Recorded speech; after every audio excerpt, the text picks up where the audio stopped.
Уважаемые граждане, не забывайте, что вы являетесь гражданами Республики Абхазия.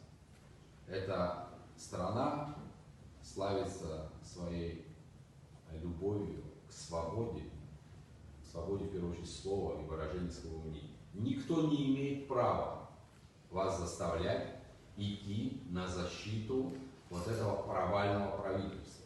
Если вам кто-то дает такое поручение, требуйте это поручение в письменном виде. Если в письменном виде такого поручения нет, вы имеете полное право ему не подчиняться. Мы любого гражданина, где бы он ни работал, в школе, в администрации района, где бы ни было, если его будут притеснять по политическим мотивам, мы любого гражданина защитим. Обращайтесь к нам.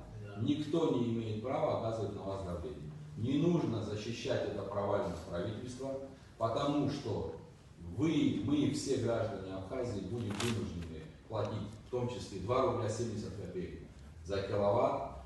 Мы, если будем молчать и будем поддерживать это правительство, амбиции этого правительства, лишимся всех ценных земель, на наших глазах произойдет демографический дисбаланс, когда Абхазия заселится большим количеством иностранных граждан и так далее. Поэтому выражайте свой протест как минимум тем, что не будете подчиняться вот этим незаконным приказам своего руководства. А если на ваш отказ будут поступать угрозы об увольнении, обращайтесь к нам, мы каждого защитим. Спасибо большое.